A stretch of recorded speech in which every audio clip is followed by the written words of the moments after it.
Shalom Aleichem,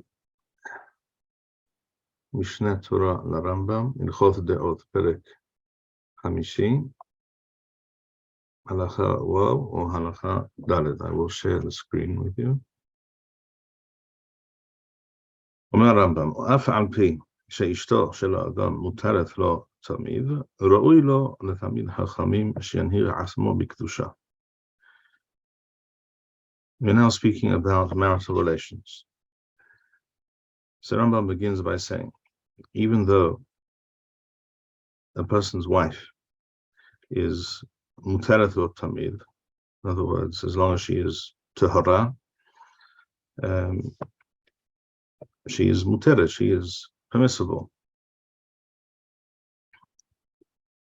Nevertheless, says Rambam, Ra'oi lo letamid chachamim shenhich asmo b'kedusha. What does that mean? To conduct himself in a manner which is described here as holiness. V'lo yeheh nosui ethel ishto ketan echol. Ela minele Shabbat lelele Shabbat. So tamid chachamim, as opposed to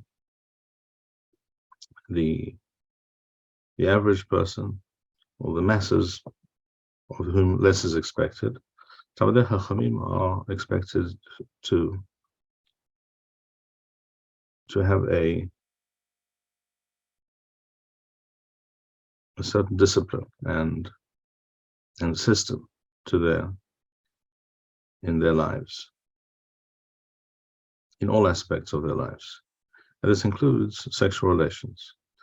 So even though his wife is permissible every day, shall we say, but Talmid Chachamim is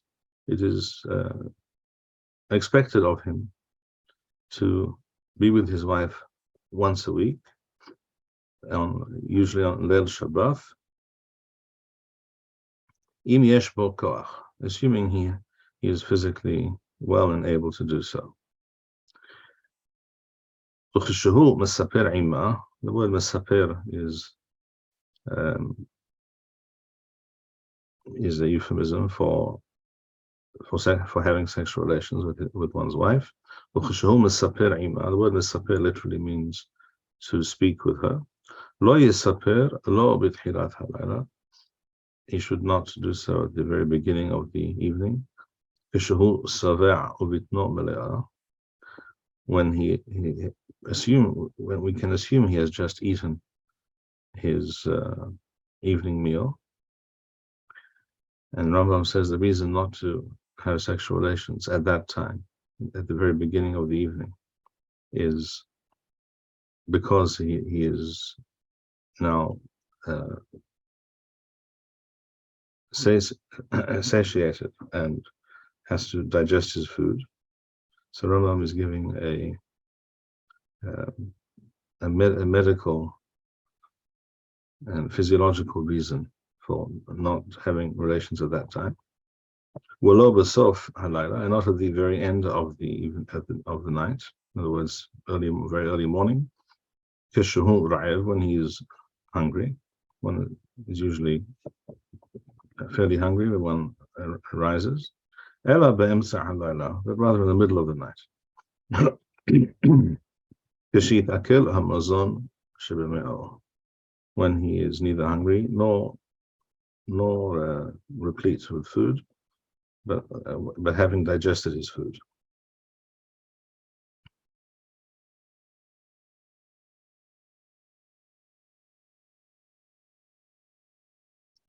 So here, Rambam is giving a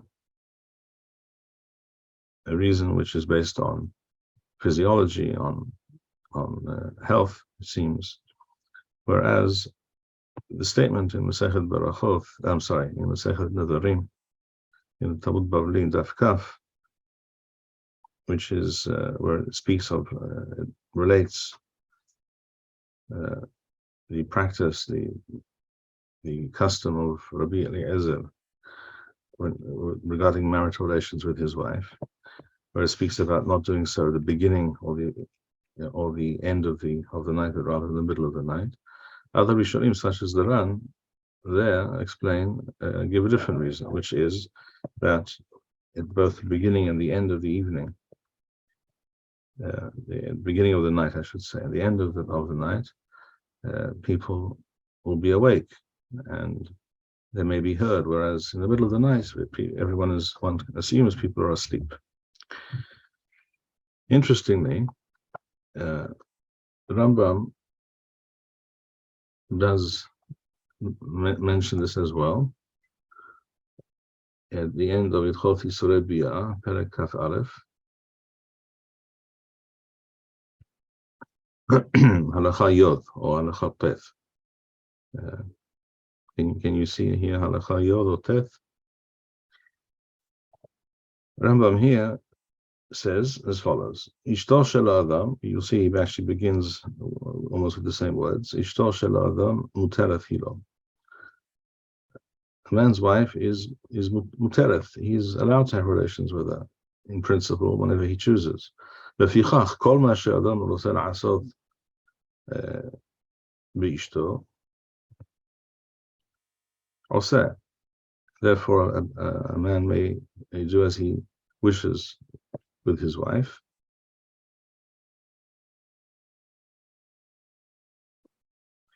And then he goes on to say in the next halacha Yod Aleph or Yod,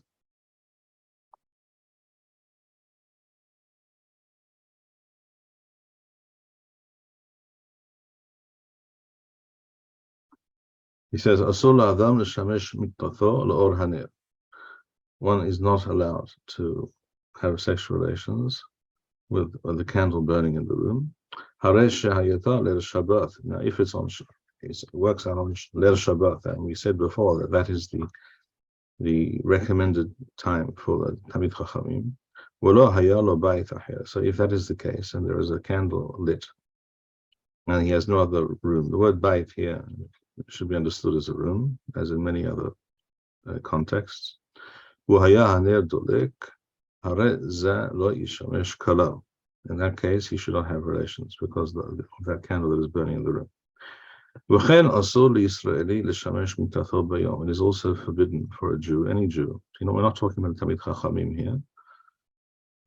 For any person, to have sexual relations during the day. This is considered literally brazen. In other words, lacking modesty or lacking tzniut. If we're talking about Tamid Chachamim, which we have explained many times, is what we would refer to today as a ben Torah. That is to say, a person who is generally involved in the study of Torah on a very regular basis, and he walks in the ways of the Chachamim and their teachings. That is a Tamid Chachamim, a student of the Chachamim, of the wise, of the knowledgeable, of the Torah scholars. Sheino ba lehimashech b'chach. Now, if this person is a Tamid Chachamim and he will not become accustomed to doing so on a regular basis, harei zeh ma'afil b'talitho u'mishamesh. It is possible to darken the room and cover the window with his garment, and you may have relations. But this is only to be done where it is absolutely necessary.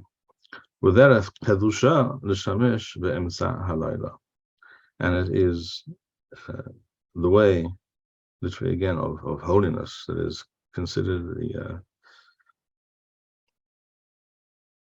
the proper manner and custom for Talmidei Chachamim, because of whom it is expected to conduct themselves with modesty and also to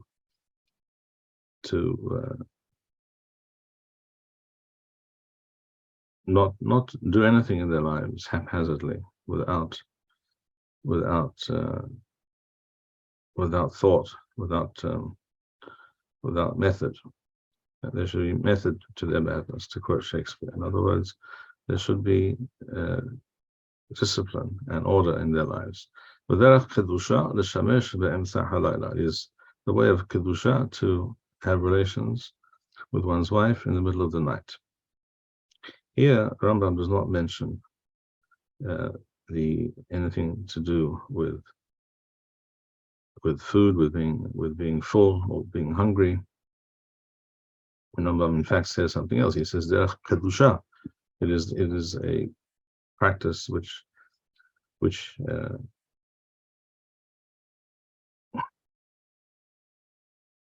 encourages a lifestyle of kedusha to do so. Mashma, it seems, therefore, for Rambam says here that he's not talking about physiological reasons, as he seems to be implying here in Hilchot Deot, but here he's speaking about modesty.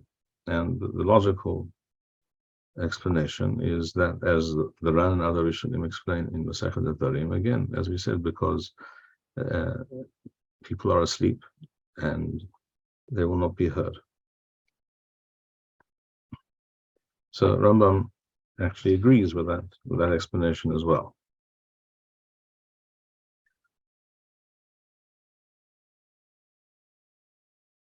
Now we return to Hilchot Deot.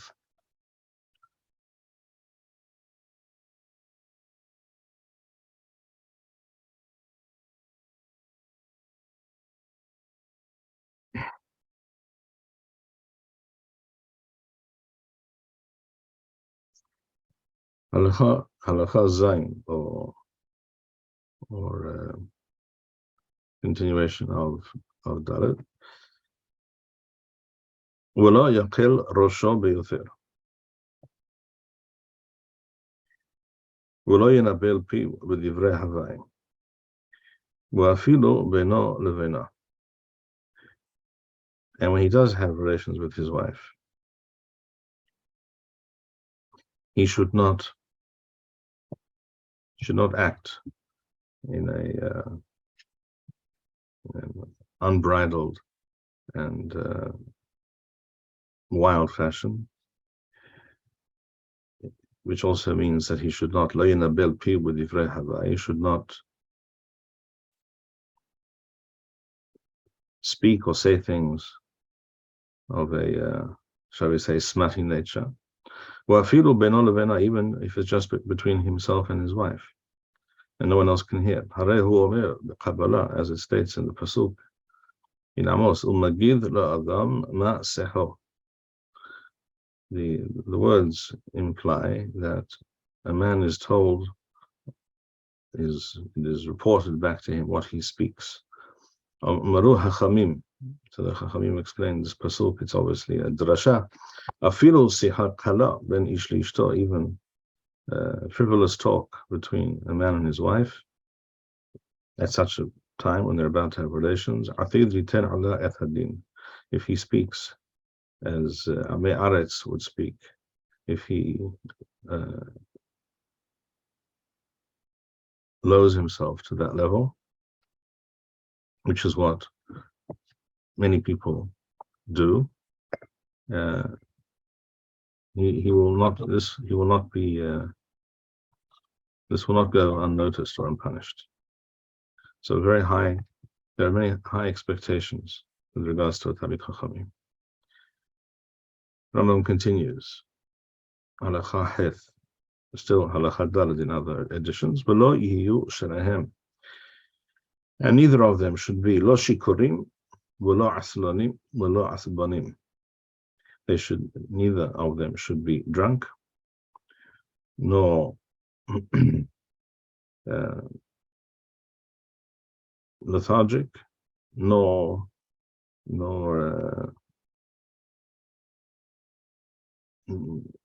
angry or agitated. Excuse me. Neither both of them, nor one of them should be in such a state. Nor should she be asleep. So he shouldn't have relations with his wife and trying to do so when she is asleep. Nor should he force himself on his wife if she is unwilling. Rather, they should engage in sexual relations, the man and his wife. We're talking here again about the Talmid Chachamim. They should both be eager and interested, or b'simchatam, and in a buoyant state of mind. It's not supposed to be something onerous or some as well a task which has to be simply has to be done with. That is incorrect. Yisaper ma'at v'yishak ima ma'at. So, and he should therefore speak with her and joke a little. Kadei shetityashev nafsho.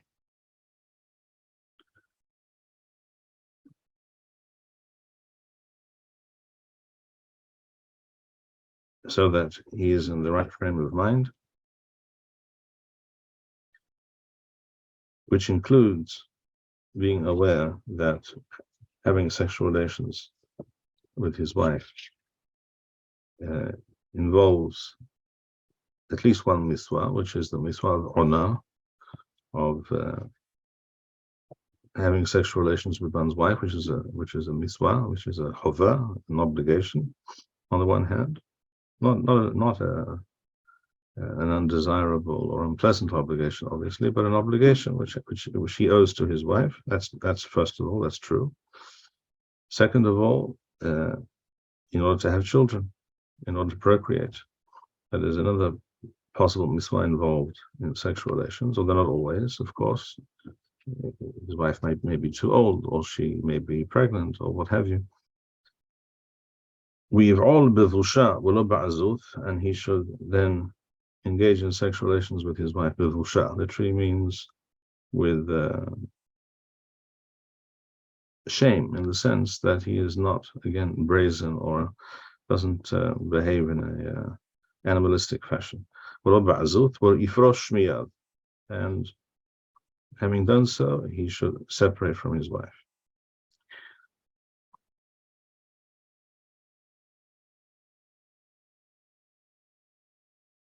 Halachat toif, or hey. He who conducts himself in this fashion. Lo dai sheqidesh nafsho. Not only has he, by not allowing his appetites to get the better of him, and not behave in a unworthy fashion, not only has he therefore sanctified himself with tikkun de'ot. So this is also a way of training himself.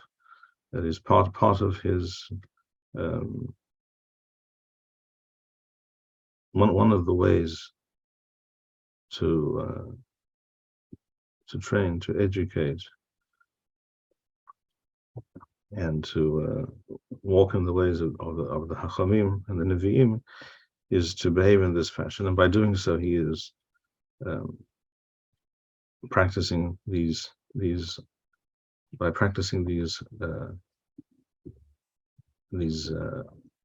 putting these practices into putting these ideas into practice, I should say.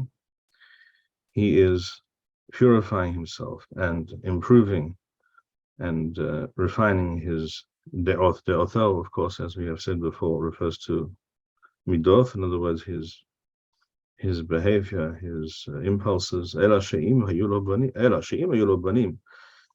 But more than that, if he, as a result, will have children, if he will have sons, hovin banim naim uvayshanim. The sons, children, will also be very refined people of high caliber. Ru'im lahachma walahasidut, worthy of being hachamim and hasidim, of being pious and special and different from the average person. In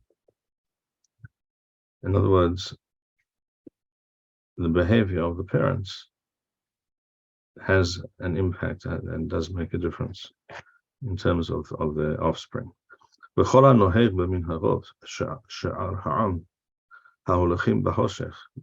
However, he who behaves like the majority of people, literally, who walk in darkness, in other words, who are not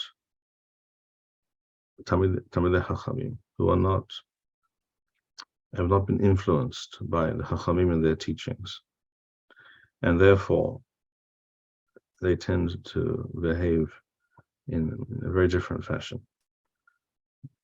in ways which are considered unworthy and improper and inappropriate for people who have been influenced by the Chachamim, who are have been refined by the Torah study, etc. A person who walks literally in that path,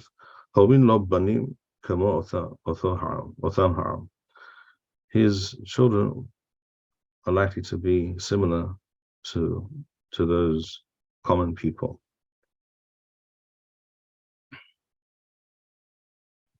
Here too, Rambam states in Hilchot, let me call it up, Perek Aleph.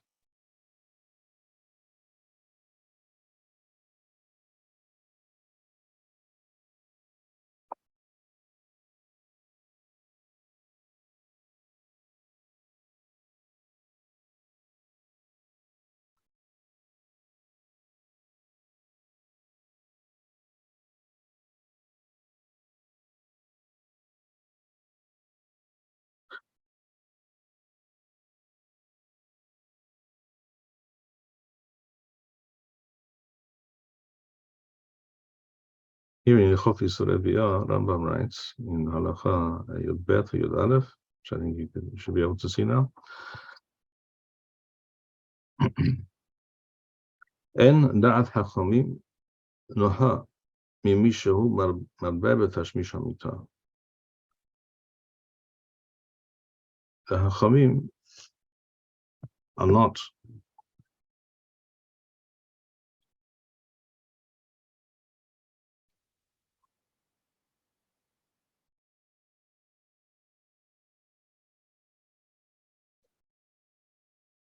I'm thinking how to translate this. In many situations, with regards to many things, we find this expression, that with regards to a certain practice or action, it is not the way, it does not seem correct, and is not therefore considered proper by the Chachamim, a certain form of behavior. So here Rambam is writing in Hilchot Yisrael for everybody, but he also does mention, and therefore not everybody, the general populace, does not always behave in a way which can be described as being a way of life or behavior that the Chachamim see such a thing in a positive light.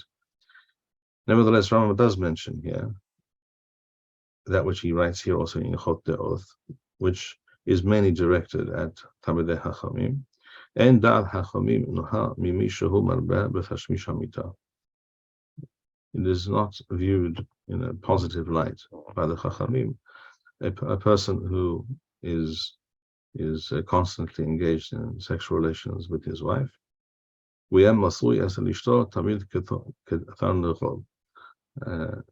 There's the expression that Chazal used to describe someone who is constantly engaged in sexual relations with his wife as a rooster, as a cock. And this is considered very improper.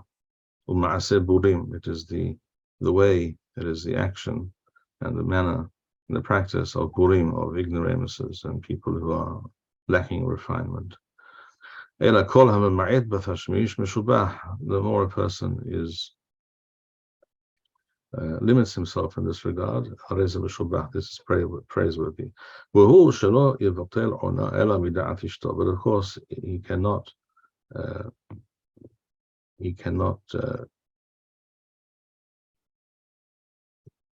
he's not allowed to not fulfill his conjugal duties to his wife. And therefore, if he wishes to engage in sexual relations less frequently than would normally be the case for a person of his occupation, etc., because these things do depend on occupation and other considerations. It can only be done with his wife's agreement.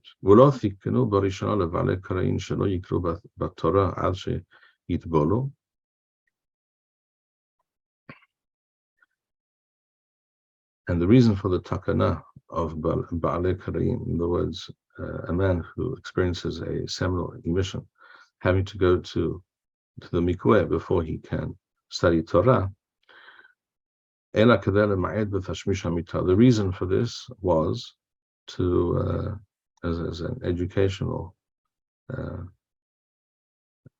measure, to train people to conduct themselves in such a manner, and not be constantly having relations with their wives. Rambam continues here in Hilchot Gimel in Hilchot Bia Perek Kaf Aleph. Chachamim stated that it is asur for a man to have relations with his wife, but to be thinking of another woman, because that is a kind of adultery. In other words, it is in the mind, but it's very improper. Here again, Rambam speaks about drunkenness. One should, or having drunk a fair amount of alcohol. He should not have relations being inebriated, nor having just had a quarrel with his wife, or hatred, nor should he force himself upon her. And not when either of them has been excommunicated, nidui, by the Beth Din, nor should he have relations with her if he has decided in his mind, in his heart, to divorce her. And if he behaved in these various ways, the children of such that result from such a person's behavior will not be hachunim, will not be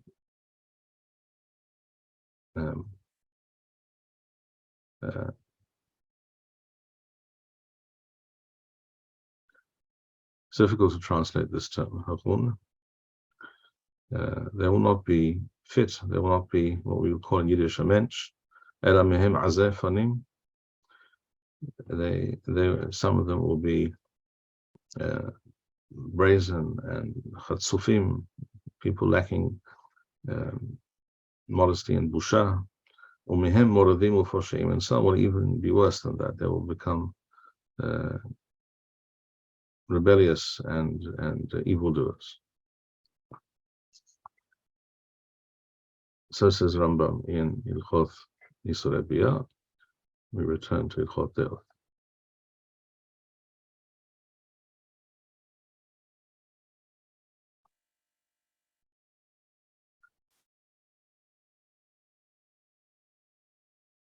Rambam here continues speaking about how a Talmid Chachamim should conduct himself when relieving himself. Sani'uth gadola nohagim Talmidei Chachamim ba'asmam. Talmidei Chachamim, always, in all areas of life, they conduct themselves with great modesty and with a certain feeling of busha, of shame. This is in general, and this is true not only when others are watching or can see them, but always. As Rambam writes in Moran Vuchim, that this is the way of Talmidei Chachamim, because they are always aware of Hashem's presence. This is really the essential difference between Talmidei Chachamim and the common people. just as this same difference exists or should exist between Israel and Ummat Ha'olam, between Jews and non-Jews. This is one of the particular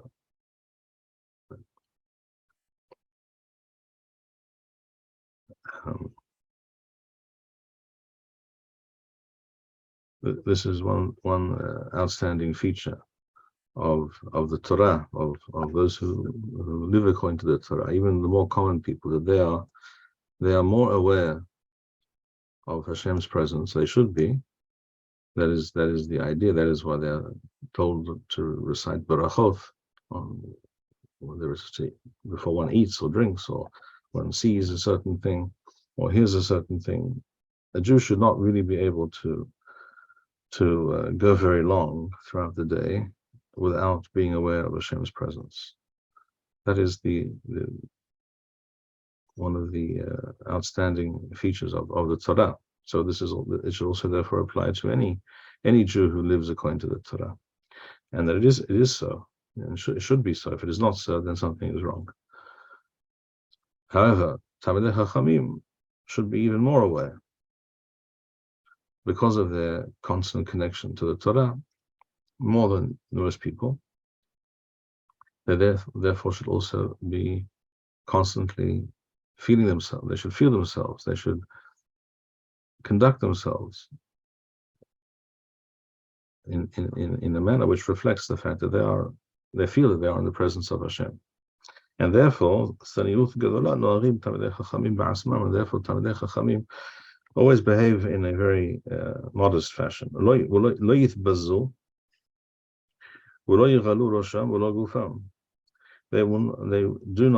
They should not, and they do not. It's not just a question of what one should do. It is a question of what one does. In other words, if a person is a Talmid Chachamim, he will behave in this way. He cannot behave otherwise. It is in fact an indication that he is such a person. A person who has studied a lot of Torah, who does not live up to these standards, then again there's something wrong. Something has not played out as it should. So therefore, lo yitbazu, they will not conduct themselves in a way which is bazui. Bazui means something unseemly or immodest. They do not uncover their heads or their bodies, in other words, in front of other people. And in general, that is how they behave. And even when entering the bathroom, he only uncovers himself to the extent required. Should not clean himself with his right hand. Various reasons are given for this in the Talmud Bavli, in Masechet Barachot, Daf Samech Beth. One reason has to do with the fact that the right hand is used for eating. Another reason given there has to do with study of Torah. The right hand is used to indicate the Ta'ameh Mikra, when learning Pesukim from the Torah, which is a more mystical or spiritual reason. But the first reason, that one eats with one's right hand, that was the common practice, being a more basically more obvious, more down to earth and practical reason. With Rahek Mikol Adam, and he should relieve himself only when he is not cannot be seen and heard by others. This, of course, relates more to the way things were in ancient times, when people relieve themselves outside in the field or in some open area. If a person is doing so inside of the cave, one should go into the cave as deep as possible, when Nifneh Hashem, and relieve himself there. And if he is relieving himself on the other side of the fence, but others may be present on the other side of the fence where he is not seen, he should try and distance himself so that others will not hear him. And if he's relieving himself in a wide open space, he should distance himself so that others will not be in plain sight. Nor should he speak when doing so, even if it is necessary, even if there's a great need.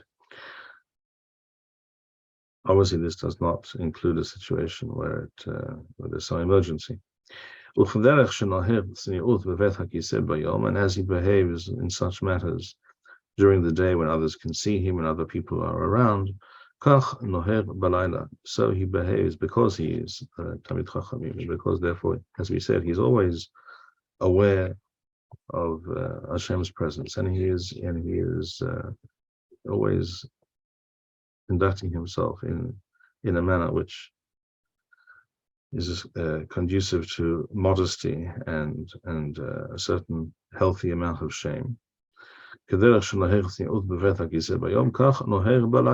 So he should behave at night. So it's not because only other people, not only because of the fact that others will see him or hear him, etc. It is also for himself. And a person should train himself to relieve himself morning and evening only. This has to do again mainly with the realities in ancient times when it was necessary to go off to some more distant place to relieve himself, etc. But in general, Rambam is of the opinion that it is healthy to train oneself to go to the bathroom twice a day, morning and evening. As we have mentioned, the Rama also writes this at the beginning of Shulchan Aruch.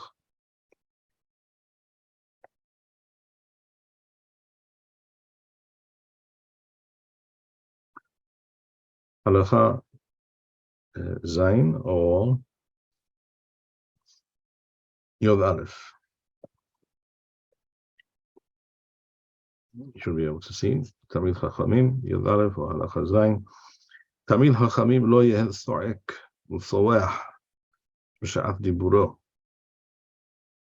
When he speaks, he should not shout, he should not speak in a very loud voice. Like animals that shriek and make themselves heard to everybody within their vicinity. Tamid Chachamim should not behave in such a fashion. He should not raise his voice very much. When he speaks, it should be in a pleasant and calm way with all people.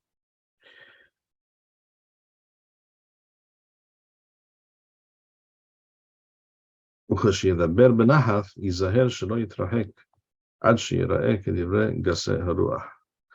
was a practice mentioned by Hazal that people who were, precisely because they were the opposite of Talmidei Chachamim, because they were haughty people and wished to impress others, they would deliberately speak very, very quietly.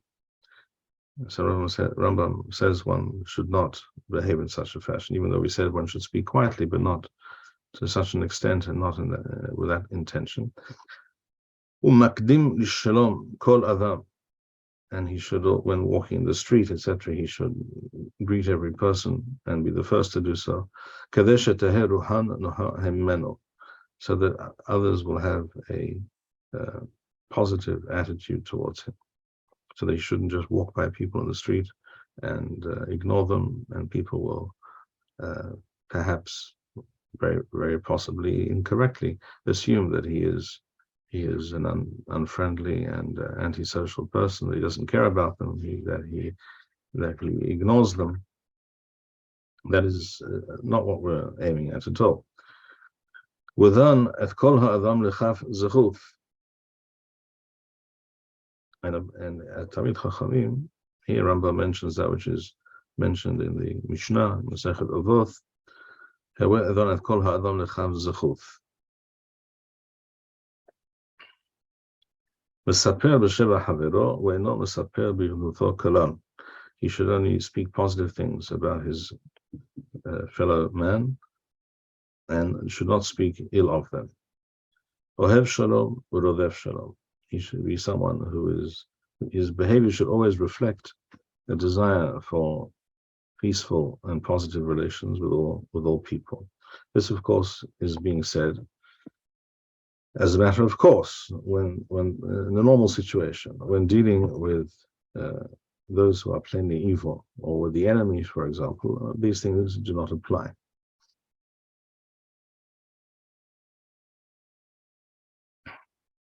With regards to what Rambam said,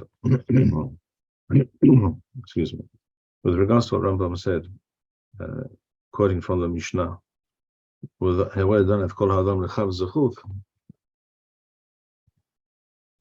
I will mention here what Rambam writes in his Perush on the Mishneh.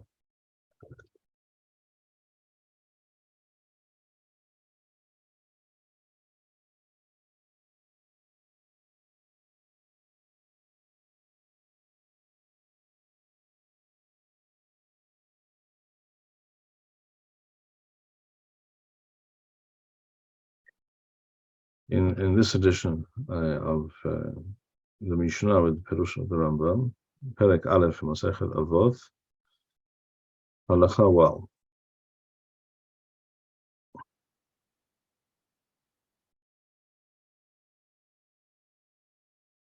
Yoshua ben Perachia Omer, Aseh Lacharav, Ukene Lecha Haver, Wahewa Dan Et Kol Ha'adam Lechav Zechut.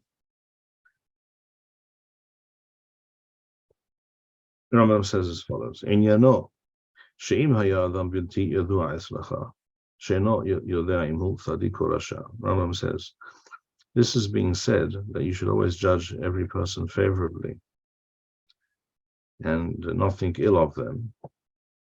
This is said with regards to a person with whom you are unfamiliar. A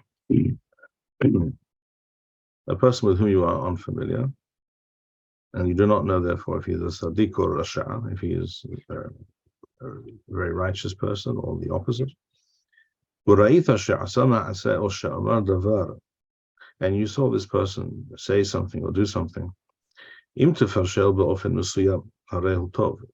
you choose to attempt to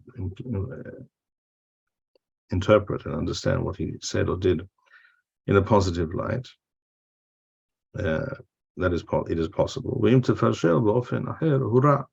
is also possible to view that same action or that same statement of that person in a negative light. And we're talking about a person with whom you are not familiar. So you do not know this person's character. And you have these two options before you. You should judge this person favorably and interpret that action or that statement, which is ambiguous, which can be viewed in more than one way. You should lean towards the positive interpretation and judgment. However,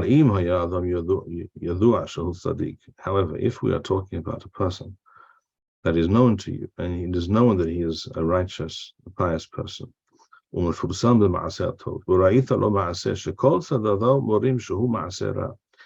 yet you saw this person do something or say something which, lichora, it would seem ostensibly cannot be explained in a positive light at all. And it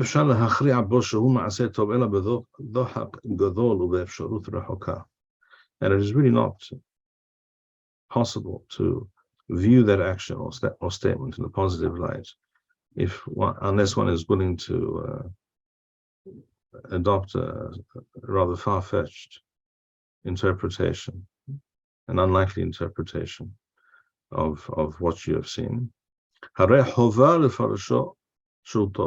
You are required to do so because you know this person as being a pious and righteous person, and therefore you are required to even go to somewhat unlikely lengths in order to view what you just witnessed in a positive light. Because it is possible to explain in that way, even though it is unlikely. Is it forbidden to think ill of him and to suspect him of something? With regards to this, the Chachamim state, this is in Masechet Shabbat, Daf Design, Masechet Shabbat in the Talmud Bavli, he who suspects kishirim, right, people who are known to be upright and to behave properly, a person who thinks ill of such a person, will pay for this, will be punished for this with some physical affliction. The same is also true. Excuse me. The same is true, says Rambam, in the opposite direction. If a person is known to be a rasha, to be an evildoer, he is well known as such, and we see him do something which lichora, on its face, it seems that it can only be interpreted as a positive and well-intentioned act or statement. But it is also possible, far-fetched, but possible to explain it as being done with a negative intention. One should not be naive, and one should not assume good of such a person. Seeing that it is possible to interpret it in a negative light.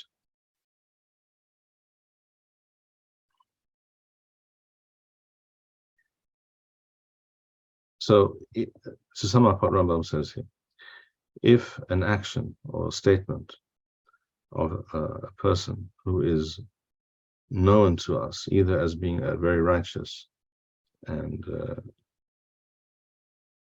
positive individual, or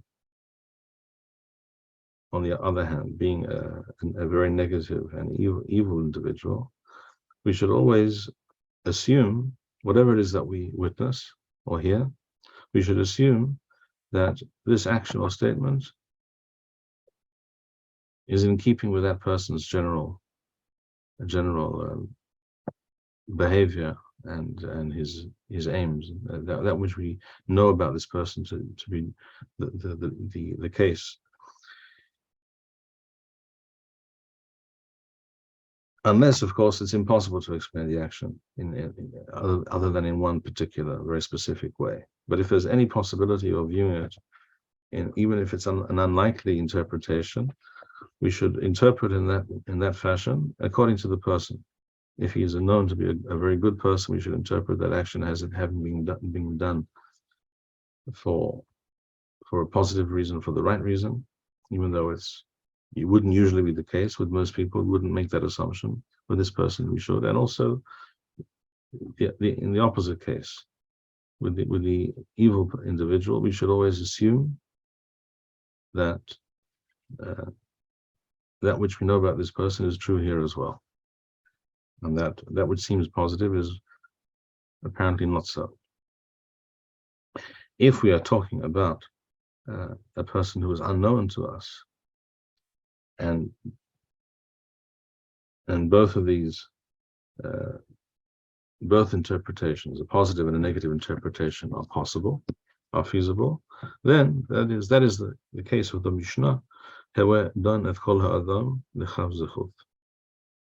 Then one should always lean towards the positive interpretation and understanding of what we have witnessed. So says Rambam in his Pirush on the Mishneh. I think it is important to internalize what Rambam writes regarding this statement in the Mishneh, which he quotes here in Hilchot Deot, because it is not at all, it is not the case that all people understand things in this fashion. Some people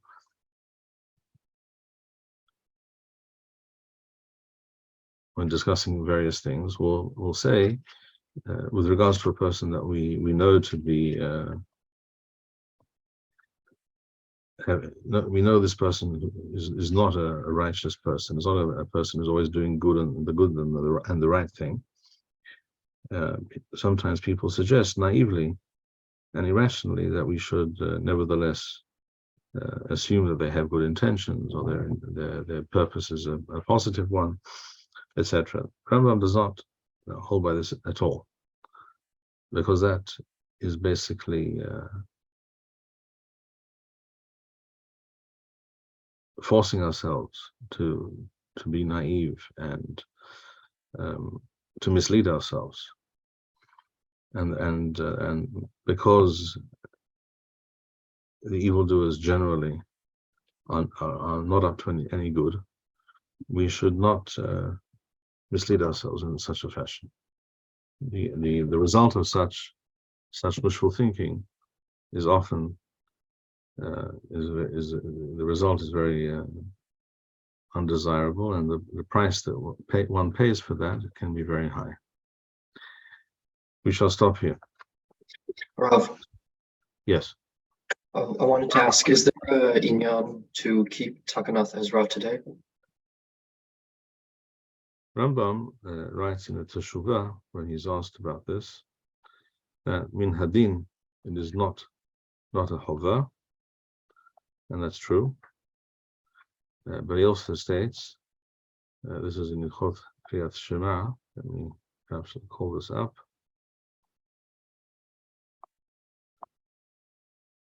He also states about himself. He says that I myself never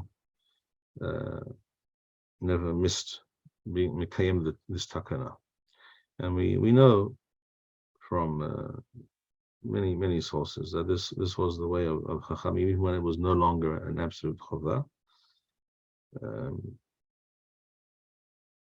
Rambam writes at the end of Hilchot Kriyat Shema Perek Daled.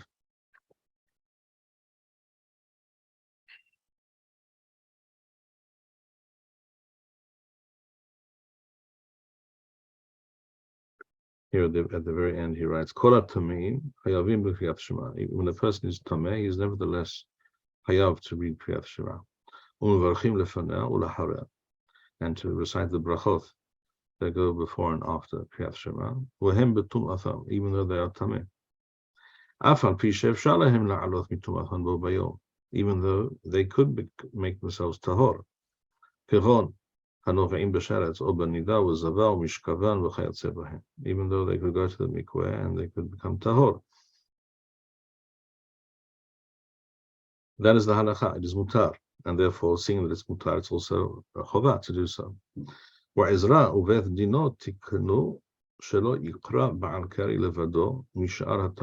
However, that is true of all the tameim, but in the time of Ezra Sofer, the takana was made, known as Takanat Ba'ale Karayan or Karayin, that a Ba'al Kari should not engage in the study of Torah, which also includes reciting the Shema, and also tefillah, ad sheyitbol, until going to the mikveh.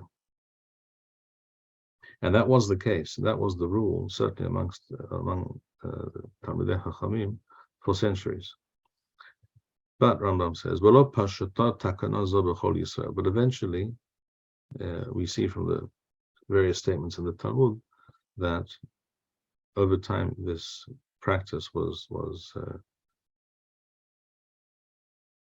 this standard was less adhered to over time. It was not, more and more of the people found it impossible to live up to this, and therefore this takana was batala. Rambam adds here that which is mentioned in the Rif, in the name of Rabbi Gaon, Kol Yisrael likroth b'Torah u'likroth kriyat Shema v'hen ba'alei karayin. That it is the general custom of all of Am Yisrael to recite the Shema, even though they are ba'alei karayin.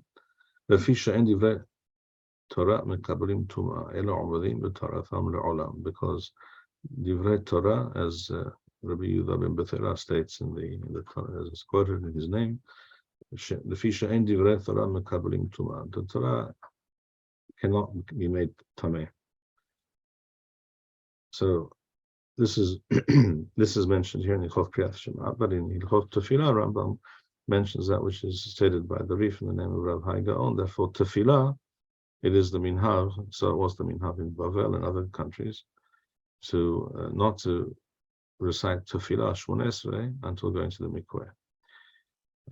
Ria Zaken, Rabbeinu Yitzchak Zaken Ba'al Tosafot points out that this is not the pshat. This is not this distinction between Kriyat Shema or Talmud Torah on the one hand and Tefillah on the other hand is not implied at all by any of the Sugyot, and that is also true. It was obviously some kind of a humrah that was adopted in Bavel and other countries, but it is not.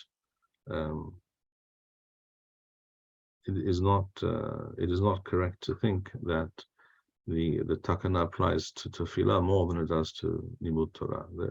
Essentially, they all are on the same level, or considered one and the same thing. Rambam says in the Teshuvah, speaking about himself, that even though it is not a chava, I myself never was mevatel this takana. And we know this from many other sources. This was the practice that was widely practiced by the Chachamim. So, in answer to your question, my recommendation is that a person should try to mikayem this takana to the best of his ability. We shall end here.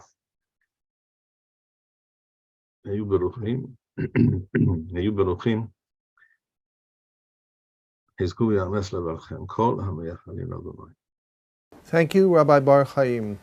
We would like to encourage our viewers to share these videos with friends and send in your responses. We would also like to suggest the following opportunity to our viewers. If you identify with Rabbi Bar-Hayim's message and would like to sponsor or dedicate a video interview with the rabbi in honor or memory of a loved one, if you would like to obtain Birkon Nusach Eretz Yisrael, or invite the rabbi for a speaking engagement, please email us at office@machonshilo.org.